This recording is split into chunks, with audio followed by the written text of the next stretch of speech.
예, 우리 전우자고 들어오면서 같이 나누겠습니다. 사랑합니다. 네, 서로 사랑합니다. 주님께서 주신 귀한 사랑으로 여러분 모두를 사랑하고 또 우리 가운데 그 사랑이 충만하기를 간절히 바랍니다. 나비 효과라는 말이 있습니다. 작은 원인에 의해서 발생한 사건이 그 사건이 기대할 수 없을 것 같은 큰 결과로 이어지는 현상을 의미하는 것입니다. 이것은 잘 알려진 문장이 있는데 브라질에서 나비가 날개짓을 하면 텍사스에 토네이도가 일어난다와 같은 문장입니다. 다시 말해서 전혀 예상할 수 없었던 일이 작은 원인으로부터 출발하고 시작될 수 있다는 것입니다. 가만히 생각해 보면 삶 속에서 이런 나비 효과와 같은 일들이 없는 사람은 아마 없을 것입니다. 작은 선택, 작은 소비, 작은 만남, 작은 배움, 작은 어떠한 삶에 일어난 사건과 경험을 통하여서 실제적으로 우리의 삶이 많이 달라져 있고 변화되는 것을 우리는 많이 만날 수 있다는 것입니다. 신앙생활도 마찬가지입니다. 굉장히 작은 변화, 작은 체험, 또 작은 배움, 작은 주님을 향한 의지와 기도를 통하여서 우리의 삶에는 놀랍고 크고 아름다운 역사와 변화가 일어나게 되어 있는 것입니다. 저는 여러분 오늘 말씀을 통해서 우리 삶에 일어난 놀랍고 아름다운 일들의 출발, 비록 작아 보이고 아무것도 아닌 것 같아 보였지만 실제적으로는 우리 삶을 바꾸고 있었던 바로 그것에 대해서 같이 생각해보고 주목하는 시간 되기를 간절히 축원합니다. 오늘 우리가 본문을 살피며 주목해야 하는 것은 바로 접속사 그러므로입니다. 우리 18절 말씀을 같이 한번 읽어보겠습니다. 시작.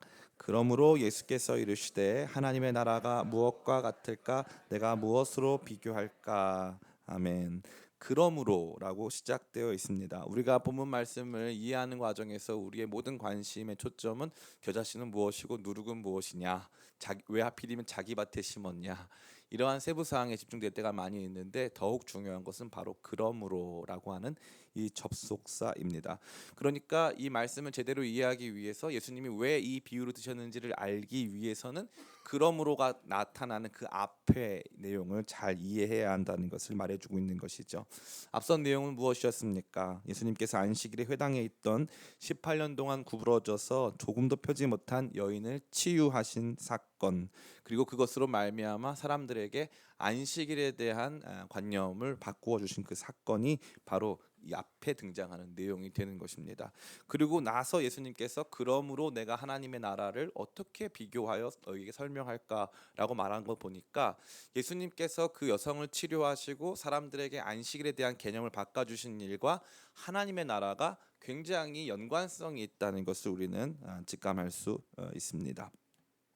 어떤 분은 저에게 목사님 그럼 그건 너무 확대 해석 아닙니까? 라고 반문하실 수도 있지만 예수님께서는 이 부분에서만 이렇게 하신 것이 아니라 다른 부분에서도 치유의 역사, 귀신 축출의 역사와 하나님 나라를 결부시키고 계십니다. 우리 누가복음 11장 19절부터 20절까지 말씀입니다. 같이 한번 읽어보겠습니다. 시작. 내가 바알세부를 힘입어 귀신을 쫓아내면 너희 아들들은 누구를 힘입어 쫓아내느냐? 그러므로 그들이 너희 재판관이 되리라. 그러나 내가 만일 하나님의 손을 힘입어 귀신을 쫓아낸다면 하나님의 나라가 이미 너희에게 임하느니라. 아멘. 그러니까 귀신 축출이 하나님 나라의 도래, 하나님 나라의 실제적인 현존과 굉장히 깊은 관련을 맺고 있다는 것입니다. 단순히 누가 회복되고 건강해지고 문제가 해결받는 것을 넘어서서 우리 안에서 하나님께서 역사하기 시작하면 하나님의 나라 통치가, 그분이 주권적으로 우리 삶에 임하셔서 어둠의 권세를 몰아내시고 우리를 다스리시는 하나님 나라의 통치가 우리 가운데 임한 것이다 라고 볼 수 있음을 예수님께서 말씀하시는 것입니다. 그러기에 우리가 지난주에 살펴봤던 18년 동안 구부러진 채 조금도 펴지 못한 이 여인의 치유도 하나님 나라의 통치를, 하나님 나라의 주권적 도래를 보여주고 있는 것입니다. 18년 동안 이 어둠의 권세에 의해서 사로잡힌 바 되어서 그 어둠의 권세가 그녀를 완전히 쪼그라뜨려서 구부러뜨려서 조금도 펴지 못한 그 여성의 치유 사건을 통해서 그 여성이 하나님 나라의 통치 가운데 임하기, 거하기 시작하면서부터 자유케 된 것을 예수님께서 선포하고 있는 것입니다. 그러기에 오늘 본문은 그러한 하나님의 나라의 모습이 어떠한 것인가를 저와 여러분 모두에게 보여주고 있습니다. 이뿐 아닙니다. 단순히 그 여성을 하나님의 나라의 통치 속에서 구원하시고 회복시켜 주신 사건을 넘어서서 그 여성을 언제 고치셨어요? 예, 그렇습니다. 안식일에 고치셨습니다. 안식일에 고쳤더니 회당장에 나와서 다른 날이 많이 있는데 왜 하필이면 안식일에 고치냐라고 예수님께 이 강하게 이 반발을 했습니다. 그때 예수님께서 어떻게 하셨습니까? 너희가 안식일에 너희 소나 나귀도 가서 물을 먹이지 않느냐. 그런데 하다못해 지금 이 마귀에게 18년 동안이나 매임을 받아서 지금 고생하고 있는 여성에게 왜 이것을 할 수가 없느냐라고 예수님께서 그들이 가지고 있었던 안식일에 대한 관념을 깨십니다. 안식일은 하지 않는 것, 안식일은 노동을 멈추는 것이라고 하는 그들이 가지고 있는 관념을 깨버리시는 거죠. 도리어 안식일은 사람을 진짜 안식 가운데 인도하는 날, 결국 거기 안식일 안에는 놀랍고 충만한 기쁨으로 가득한 날이 될 것을 예수님께서 말씀하신 것입니다. 정리해 보자면 하나님의 나라는 우리를 치유하고, 또한 두 번째로 하나님의 나라의 역사는 우리의 잘못된 인식과 생각을 개선하고 변화시키는 역사를 보여주고 있다는 것입니다. 그러한 하나님의 나라가 어떠한 모습이냐? 바로 겨자씨와 누룩과 같은 모습이 된다는 것입니다. 먼저 겨자씨를 좀 생각해 봤으면 좋겠습니다. 겨자씨는 엄청난 성장을 상징합니다. 겨자씨 자체가 굉장히 작기 때문에 이 작은 씨앗이 얼마만큼 큰 성장을 보여줄지 우리는 알 수 없었습니다. 그러나 실제적으로 그 겨자씨가 자라면 작은 덤불 이상의 작은 이 수풀이 되어서 거기 새가 깃들 정도의 나무가 되는 것입니다. 겨자나무 자체가 엄청나게 큰 나무는 결코 아닙니다. 그러나 그 씨앗에 비해서 엄청난 수준으로 성장한다라는 것을 상징적으로 보여주고 있는 것이죠. 이것이 바로 하나님 나라의 모습입니다. 매우 작아 보이는데 나중에 성장은 엄청나게 하더라. 작아 보이는 씨의 크기와 성장한 이후의 나무의 크기가 상당히 다르다라는 것을 제시하고 있는 것이죠. 두 번째는 누룩의 비유입니다. 누룩은 매우 미세한 양만 빵 반죽에 넣어도 빵 반죽 전체에 영향을 미치고 빵 반죽을 전체적으로 부풀게 하는 효과를 가지고 있습니다. 겨자씨가 성장이라면 누룩은 확장입니다. 그러니까 하나님 나라가 겨자씨와 누룩과도 같다면은 그것이 바로 성장하고 확장하는 성격을 가지고 있다는 것입니다. 다시 말해 한 여인에게 이루어진 그 작은 치유 사건, 그 여인이 안식일에 회당 안에서 2000년 전에 한 회당에서 일어난 그 한 번의 사건이 하나님 나라 역사에 엄청난 변화를 일으키는 일이 됐다는 것을 예수님께서 말씀하신다는 것입니다. 그것이 바로 그러므로 뒤에 나오는 내용이 저와 여러분 모두에게 보여주는 것입니다. 우리는 우선적으로 이 내용을 개인적 영역에서 적용할 수가 있습니다. 한 여인이 고통에서 노임을 받고 회복되듯 더 많은 사람들이 이러한 기적을 체험하며 고통에서 자유를 얻게 될 것입니다. 또한 이 여인에게 일어난 치유가 안식일의 의미를 더욱 온전케 하였기에 안식일을 억압적으로 준수하던 사람들의 생각과 선입견들이 제거되고 앞으로 많은 사람들이 이 참된 안식일 개념에 참여하게 될 것을 예수님께서는 그 한 번의 역사를 통해서 보여주신 것입니다. 예수님께서 그냥 치유 기적을 일으키신 다음에 내가 대단하지, 내가 다 고칠 수 있어, 이렇게 말씀하지 않으셨어요. 이 일이 이제 출발했다. 이 일이 이제 시작됐다. 하나님 나라의 역사가 이제 시작됐다. 앞으로 이것이 더욱더 크게 성장하고 더욱더 넓게 확장될 것이다 라고 말하고 있는 것입니다. 이것이 우리 안에서 역사하시는 하나님 나라의 모습이 되는 것입니다. 명절을 맞아 저희 가족들이 같이 식사를 하는 가운데 과거의 이야기를 많이 나누게 되었습니다. 우리가 왜 가난하여졌는지를 생각해보고 또 왜 이 자리에 있는지에 대해서도 생각해보는 시간을 가졌습니다. 가만히 생각해보면 참 별일 아닌 것으로 말미암아 가난해지고, 그때 그 일이 이렇게 되었다면 우린 아마 이렇게 되었을 것이다 라고 하는 여러 가지 가정들이 난무하기 시작하였습니다. 제 개인적으로 제가 이 자리에 있게 된 이유를 생각해 보게 된다면, 중학교 1학년 때 한 목사님이 가난했던 저희 가정에 찾아오셨습니다. 저한테 안수기도를 해주신 다음에 미국에서 오신 이 오 아론이라고 하는 목사님이 저한테 물어보셨어요. 내가 너한테 기타를 한 대 사주면 너가 하나님 찬양하는 사람이 될래? 저한테 물어보더라고요. 저는 하나님 찬양이 뭔지도 몰랐고 기타가 뭔지도 몰랐어요. 근데 그때 기도하면서 제가 기도한 건 아니고 그분이 기도하면서 이렇게 말씀하셨을 때 제가 그냥 기타는 없는 거니까 있으면 좋겠다 싶어가지고 사달라고 했죠. 그때 샀던 10만 원짜리 기타를 가지고 찬양 사역을 시작했어요. 찬양 사역을 시작하다가 그 기타를 치다 보니까 음악 이론을 알게 됐어요. 그래서 나중에 건반을 쳤어요. 저의 20대 거의 전부는 그러한 일을 하는 시간이었어요. 그때 많은 사람들이 찬양 사역에 헌신하고 그런 일들을 했는데, 저는 유달리 건반을 쳤기 때문에 다른 사람들은 예배 시간에 이렇게 밖에 나가서 물도 마시고 딴짓도 했는데, 저는 그 당시 목사님들은 설교 중에 갑자기 노래를 많이 불렀어요. 그래서 반주자는 밖에 못 나가요. 그래서 옆에 앉아서 목사님이 무슨 노래 부르면은 목사님은 아무 키나 막 부르잖아요. 그러니까 이제 잘 맞춰서 이제 반주를 해야 되는 거예요. 저도 모르게 그 당시에 유명한 목사님들, 하용조 목사님, 제가 온누리교회 수요예배 반주도 했거든요. 하용조 목사님, 옥한 목사님, 영웅과도 같은 목사님들의 설교를 제가 원하지 않았는데 맨날 듣게 됐어요. 그 당시에 무슨 대한민국에서 뭐 세종문화회관에서 무슨 집회를 한다? 그럼 제가 가서 건반을 쳤어요. 잠실 종합운동장에서 뭘 한다? 그럼 제가 가서 건반을 쳤어요. 저는 제가 이렇게 될 거라고는 상상을 못했어요. 건반을 치고 있는데 갑자기 어떤 사람이 저한테 선교를 가자 그러더라고요. 그래서 그분과 함께 아프가니스탄에 처음으로, 제가 처음 가본 나라가 아프가니스탄이에요. 아프가니스탄으로 선교를 갔어요. 그 전까지는 모르던 세계에 눈을 뜨기 시작한 것이죠. 모로에서 출발한 거예요. 어떤 목사님이 중학교 1학년 때 저한테 와가지고 기타 사주면 하나님 찬양하는 사람이 될래. 그 한마디가 조금씩 조금씩 확장돼서 여기까지 온 거예요. 너무 신기하더라고요. 너무 신기하더라고요. 저희 가족들끼리 얘기를 하다가 저희 어머니 목사님이 러시아에서 망하고 나온 얘기를 하기 시작했어요. 러시아에서 망하고 나와서 저 강원도 가서 오징어 말리는 일을 하면 한 달에 150만 원씩 준다 그래가지고 하나님 앞에 기도를 하면서, 하나님 저 그러면은 주님께서 특별한 응답이 없으면 저는 오징어 말리러 갑니다라고 저희 어머니가 기도를 하셨는데, 그때 갑자기 어떤 사람이 올라와서 기도를 하다가 은혜를 받고 그 사람이 혼자서 15명을 전도했대요. 그 다음부터 계속적으로 목회 사역에 이렇게 헌신할 수 있게 된 거죠. 그래서 지금 우리가 여기 있는 거예요.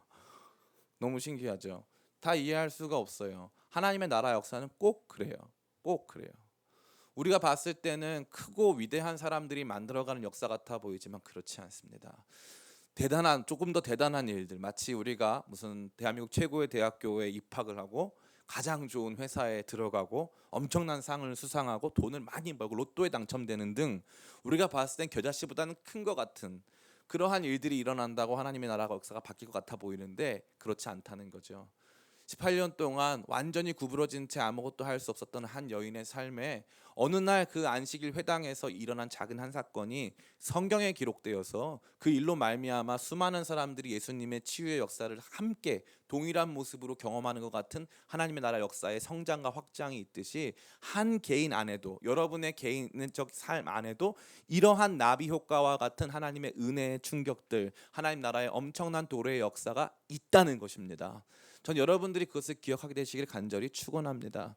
단순히 우리의 삶은 우리 자신으로만 해석할 수가 없습니다. 나의 선택, 내가 어떤 것을 어떻게 선택했느냐, 내가 무엇을 얼만큼 잘했느냐로 다 설명할 수 없으리만큼 하나님 나라의 역사는 겨자씨와도 같이 작게 우리의 삶에 임하셔서 그것이 아름답고 복되고 풍성하게 나타나기 시작하는 것입니다.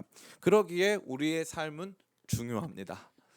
그러기에 중요합니다. 아무도 돌아보지 않는 겨자씨와 같이 작은 삶이라 할지라도, 누룩같이 미세하여 아무런 힘도 없어 보인다 할지라도, 우리의 삶에 하나님 나라의 거룩한 도래의 역사가 일어나기 시작한다면 우리의 삶은 우리가 생각한 것보다 훨씬 크고 가치 있게 아름답게 성장할 것이고, 우리가 생각하는 것보다 더 크게 영향력을 미치고 많은 사람들을 자유케 하는 하나님 나라 역사의 주역이 될 것입니다. 저는 여러분들이 그러한 거룩한 소망 품으시기를 간절히 바랍니다. 중국 이 무협 영화나 드라마의 특징이 뭐냐면은 원수를 대대로 갚아요. 이게 특징입니다. 그냥 원수를 한 번에 딱 갚는 게 아니라 대대로, 우리 아버지의 원수를 내가 갚겠다. 우리 아버지의 아버지의 아버지의 아버지의 원수를 내가 갚으러 왔다. 이러한 식으로 이 대대로, 이 대대에 걸친 이야기를 많이 보여주거든요. 근데 그와 반면 우리 한국 사람들은 좀 조급한 면이 있고 빠른 성장을 이루는 측면이 있기 때문에 역사를 이어서 무언가가 이루어지는 것에 대해서는 사실 큰 의미를 부여하지는 못합니다. 그러나 하나님 나라의 역사는 그렇지 않아요. 내가 기도했고 내가 최선을 다해서 주님 나라 위해서 섬겼지만 아직까지 목사님 저는 겨자씨 같습니다. 아직까지 제 안에 일어난 일들은 이렇게 하나님 나라 역사와 같이 겨자씨가 결국 나무가 되는 것 같은 일들은 제 삶에 없습니다라고 생각하시는 분들 많이 계실 수 있겠지만 그렇지 않습니다. 하나님 나라 역사는 반드시 심기였으면 열매 맺고 나무로 자라고 위대하고 아름다운 결과로 이어지게 되어 있는 것입니다. 저는 여러분들이 그것을 체험하고 경험하게 되시 간절히 축원하고, 특별히 우리의 삶을 너무 초라하다고, 너무 작고 미세하다고 스스로 낮춰 생각하지 않게 되기를 간절히 바랍니다. 주님의 나라가 임하면 18년 동안 구부러져서 아무것도 할 수 없는 한 여인의 삶도 하나님 나라 역사의 장으로 쓰임 받는 것입니다. 저는 여러분들이 그것을 체험하게 되시기를 간절히 바랍니다. 또한 우리는 이 이야기를 통해 교회의 역사에 대해서 생각해 볼 수도 있습니다. 교회는 2000년 전 예수님의 십자가 죽으심과 부활 승천 이후 마가 다락방에서 기도하던 200명의 성도들에게 성령이 임하시면서 시작되었습니다. 교회의 출발은 매우 작았습니다. 그리고 그것은 지역적으로 언어, 문화, 종교, 사회적으로 지극히 작은 일부분에서부터 시작된 일이라고 할 수 있습니다. 그러나 그렇게 교회가 시작된 이후에 지구상에서 예수 그리스도의 교회는 단 한 번도 작아진 적이 없습니다. 저는 우리 기쁨의 교회가 이러한 선교적 세계관을 가지시길 간절히 축원합니다. 단 한 번도 교회는 작아진 적이 없습니다. 목사님, 우리 한국 교회가 숫자가 좀 줄었는데요. 한국에서 한 300만 명 줄면은 중국에서 한 3천만 명 늘어납니다. 중국에서 조금 한 1,000만 명 정도 줄면은요, 이슬람 장벽이 무너져요. 10년 전만 해도요, 이 무슬림들이 그 기독교인으로 개종한다라고 하는 것은 상상도 할 수 없는 일이었습니다. 그러나 최근에는 박해가 심한 지역 이란이라던가 또 이 다른 국가들, 이슬람 국가들 안에서 놀랍고 아름다운 개종의 역사가 벌어지고 있습니다. 누구도 상상할 수 없는 일들이 지금 벌어지고 있다는 것이죠. 교회는 단 한 번도 작아진 적이 없습니다. 매우 작아 보였지만 그것은 크고 아름답게 역사하는 것입니다. 한국 교회의 역사도 마찬가지입니다. 지금 저 연희동에 가보면은 연세대학교라고 하는 대학교가 있어요. 연세대학교는 이 언더우드 선교사님이 세웠지만 사실 그 병원은 이 세브란스라고 하는 사업가의 이 후원을 통해서 이 땅에 세워졌습니다. 지금은 세브란스 병원 대한민국을 대표하는 병원이죠. 연세대학교도 아마 한국을 넘어서서 아시아를 대표하는 대학교 중 하나로 조금씩 성장하고 있습니다. 근데 그분들이 그 학교를 처음 세울 때 그거 예상했을까요? 못했을까요? 네, 못했습니다. 못했습니다. 그러면 그러한 일들이 지금은 없을까요? 있습니다. 몽골에 가면 몽골에서 두 번째로 큰 대학교가 있는데 1990년대 90년대 초반에 우리 한국인 선교사님이 세운 학교입니다. 오늘도 우리 가운데는 그런 일들이 너무나도 많이 있습니다. 하나님 나라 역사가 지극히 작아 보이지만 이 역사가 진짜 하나님 나라의 엄청난 도래와 함께 시작될 때 우리가 생각한 것보다는 느릴 수 있지만 확실하게 성장하고 확실하게 확장되어 하나님 나라 역사가 열방 땅 끝까지 충만한 일들이 지금까지 계속적으로 이어지고 있다는 것입니다. 신앙생활을 지극히 개인적인 것이고 감정적인 것으로만 소비하려고 하지 마시고 눈을 들어서 하나님 나라 역사가 그동안 어떻게 펼쳐져 왔는가를 보시기를 간절히 축원합니다. 그러면 낮아졌던 우리의 마음이 넓어지기 시작하고 우리가 그 하나님 나라 귀한 역사의 일원임을 보면서 우리가 엄청나게 큰 자부심을 느낄 수 있다는 것입니다. 우리 기쁨의 교회는 어떠할까요? 우리 기쁨의 교회 역시도 하나님 나라의 통치 가운데 있는 주님의 교회인 줄 믿습니다. 우리 기쁨의 교회가 4년 8개월 전에 이곳에 개척이 되었습니다. 기쁨의 교회가 이곳에 올 것이라고는 상상도 하지 못했습니다. 제가 지나가다가 지금 저 밑에 카페 자리였는데 거기에 오토바이 가게가 하나 있었어요. 그래서 오토바이 가게에 갔다가 거기가 참 싸 보여가지고 위치도 좋고 싸 보여서 부동산에 가서 물어봤어요. 저 오토바이 가게는 월세가 얼마냐? 그랬더니 거기는 공사를 한다, 못 들어간다. 뭐 하는 사람이냐? 얼굴 봤더니 선교사님 같은데 다른 장소를 소개해주겠다 해가지고 여기 원장님을 만난 거예요. 원장님을 만나자마자 원장님이 뭐 할 거냐고, 교회 할 거냐고 저한테 물어보셨어요. 그래서 저도 언급교회를 교회 하겠다 그랬죠. 그러니까 그 다음부터 일이 일사천리로 진행이 됐어요. 생각해 보면 참 신기한 거죠. 그 뒤에 저희 교회에 오신 우리 기쁨의 교회에 온 모든 성도님들의 이야기가 다 나비 효과 같아요. 어떤 교회에서 일어난 작은 일이 우리 교회에 영향을 미치고 어떤 한 개인들 안에서 일어난 작은 일들이 우리 교회에 영향을 미치기 시작했습니다.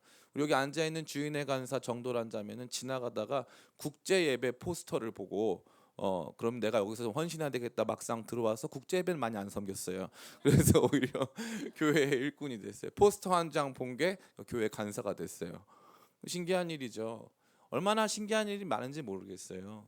하나님 나라 역사는 이와 같습니다. 매우 작아 보이지만 그것이 심기기 시작하고 열매 맺고 자라고 확장하고 변화시키고 부풀어지는 그러한 일들이 벌어지기 시작한다는 것입니다.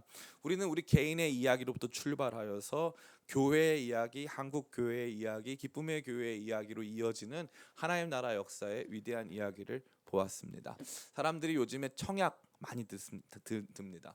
청약을 처음에 들을 때 3만 원도 들고 5만 원도 들고 좀 재정적 여유가 있으신 분은 10만 원씩 드세요. 처음에 한 달, 두 달 들다 보면은 큰 효과가 없는 것 같고 내가 언제 이거를 많이 들어서 1순위가 되느냐 생각해 보기 하겠지만 시간이 많이 지나면 이게 1순위가 되어 있고요. 그러다가 우리 한국 사회 안에서는 아파트 당첨이라도 되면은 그 청약 통장 하나가 내가 적은 금액 붓고 있던 청약 통장 하나가 큰 힘을 발휘하는 것입니다. 신앙생활도 마찬가지예요. 우리가 생각했을 때 지금 일어난 작은 변화, 이번 수련회, 부흥회, 앞으로 일어날 매번의 예배 속에서 이루어질 작은 한 말씀, 한 예배, 한 번의 기도, 한 번의 만남, 한 번의 교제, 이러한 것들을 통해서 하나님의 나라 역사가 끊임없이 저와 여러분의 삶 가운데 지금도 도래하고 있다는 것입니다. 예수님께서 뭐라고 말씀하십니까? 그러므로 내가 하나님의 나라를 어떻게 비교할까? 하나님의 나라는 겨자씨 한 알과도 같다. 하나님의 나라는 누룩과도 같다. 그것이 성장할 것이고 확장할 것이다. 우리 안에 일어난 일들을 주님께서 이렇게 설명해 주실 거예요. 내가 너 안에 일어난 일을 어떻게 설명해 주지? 그건 마치 겨자씨와 같거든. 지금은 작아 보이고 아무것도 안 보이지? 나무가 될 거야. 그건 누룩과도 같거든. 너무 미세해서 아무 힘이 없어 보이지? 그렇지 않아. 그게 결국에 너에게 엄청난 변화를 일으키고 수많은 사람들이 함께 참여하는 하나님 나라의 모습이 될 것이라고 저와 여러분 모두를 주님께서 격려하시고 하나님 나라의 영광스러운 그림을 보여주고 계신 것입니다.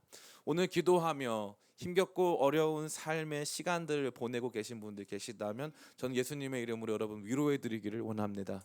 하나님 나라의 거룩한 통치가 저와 여러분 가운데 임하셔서 우리가 묶여있고 상해있고 닫혀있던 모든 것들이 열리고 회복되고 풀리는 역사 가운데서 조금씩 삶이 개선되어지고 놀라운 변화가 일어날 것을 저는 믿습니다. 혹시 재정적인 부분에서 부채가 있으시거나 또 여러 가지 면에서 풀리지 않는 재정 문제를 가지고 계신 분들 계시다면 기도하고 하나님 나라 역사를 체험하면 조금씩 그러한 모든 문제들도 해결함을 받으실 줄을 저는 믿습니다. 관계적인 문제도 마찬가지고 가족 구원의 문제도 마찬가지입니다. 모든 것은 단계가 있어요. 하나님의 때에 하나님의 방법으로 하나님의 뜻이 우리 가운데 이루어지는 것입니다. 그렇기 때문에 우리가 붙잡아야 될 것은 바로 이 말씀입니다. 주님, 지금 제게 주어진 것은 겨자씨와도 같습니다.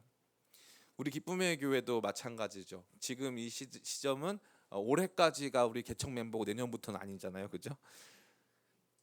겨자씨 같죠. 겨자씨 같아요. 제가 이제 오늘 오후에도 설교하려고 하는 내용인데 기쁨의 교회는 참 많은 한계와 이 어려움들을 가지고 있어요. 그런데 이거 겨자씨예요. 겨자씨여서 눈으로 봤을 때 이게 뭐가 될 수 있겠어. 그렇지만 나무처럼 커질 거예요. 아멘. 이게 뭐가 어떤 힘을 발휘할 수 있겠어요. 누룩같이 온 세계에 필요한 영양들을 충분히 공급하여 확장될 것을 저는 믿습니다. 이제 말씀을 마칩니다. 사람들이 예수님의 치유의 능력에 놀라고 안식일의 참된 의미에 대해서 새로운 해석의 감동을 받고 있을 때 예수님은 우리의 모든 시선을 하나님 나라로 옮겨 주십니다.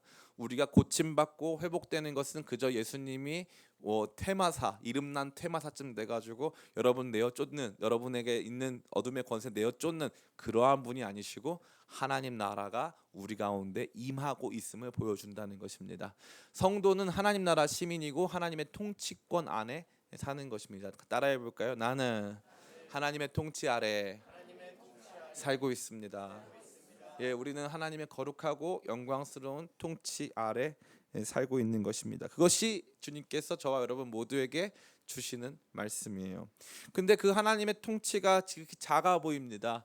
삶은 더 커 보이는 것들이 많아요. 돈, 명예, 쾌락, 권력, 더 커 보이는 것들이 나를 움직이고 지배하는 것 같아 보입니다. 개천에서 용 나는 거 기대하지 말고 개천에서 붕어, 가재 자라여도 행복하게 살아야 된다라고 말하면서 우리 모두를 그냥 그 자리에 두는 것만 같은데 막상 뚜껑 열어봤더니 용들이 많더라고요. 그것으로 말미암아 상처받고 우리는 용이 아니니까 아무것도 못하겠다 생각할 수 있는 경우가 아주 많이 있습니다. 그러나 그렇지 않습니다. 하나님 나라 안에서 우리의 삶은 개천에서 용 같은 존재인 줄 믿습니다. 저는 진짜 그렇게 믿어요. 가난하고 추하고 천하고 아무것도 못한다고 믿고 있는데 어느 날 하나님 나라 통치가 내게 임하셔서 내 생각의 장애들을 풀어내시고 내 성품의 문제들을 해결하시고 내 관계적 단절들을 풀어내시고 여러 가지 문제와 상황 속에서 하나님 나라 주권을 보여주시기 시작할 때 그 문제는 조금씩 성장해서 과거에는 생각조차 할 수 없는 아름답고 놀라운 결과들을 만들어낼 줄을 믿습니다. 하나님의 나라는 그렇게 우리 가운데서 성장하고 확장하고 있는 것입니다. 또한 주님의 교회, 하나님의 나라를 이 땅 가운데 보여주는 주님의 교회 역시도 단 한 번도 작아진 적이 없습니다. 지금 열방 땅끝까지 나가서 수고하는 모든 주의 종들의 삶이 사실은 겨자씨와 같이 자기 자신을 느낄 때가 얼마나 많은지 모르겠어요. 누룩같이 내가 행하고 있는 모든 일이 초라하다고 느낄 때가 많이 있을 것 같아요. 그러나 그런 분들의 거룩한 수고와 눈물과 땀은 조금도 헛되지 아니하고 그 일은 반드시 성장하고 반드시 위대한 확장으로 나아갈 줄을 저는 믿습니다. 우리 교회도 그러한 가운데 있는 것을 저는 확신합니다. 설교를 준비하는 가운데 참 이 말씀에서 그 전까지는 제가 이 한 번도 생각해보지 못한 부분이 있었어요. 바로 겨자씨 누룩 이런 거예요. 겨자씨 누룩.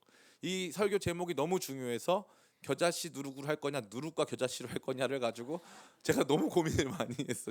그래서 실수를 할 정도였어요. 겨자씨, 아 내가 그렇게 작다. 누룩, 내가 이렇게 보잘것없다. 겨자씨는 존재의 문제고 누룩은 능력의 문제예요. 겨자씨처럼 작은 내 삶, 누룩같이 미세한 나의 실력, 나의 능력. 근데 주님께서는 이 겨자씨로 주님 나라의 영광을 보여주시고 이 누룩으로 주님 나라의 능력을 보여주세요. 그러니까 저는 여러분의 삶을 다시 한번 바라보는 가운데 마치 18년 동안 고부라져서 전혀 펴지 못한 것처럼 여러분이 여러분 삶을 의식하고 있다면 내 삶은 이렇게 초라한 거고 아무것도 아닌 거야 라고 생각하고 있다면 오늘 이 시간 하나님 나라의 거룩한 능력이 여러분 가운데 임하셔서 여러분의 삶을 향한 하나님의 영광스럽고 아름다운 능력과 계획과 섭리들을 함께 목도하게 되시기를 예수님의 이름으로 축원합니다. 잠시 같이 기도하기 원합니다.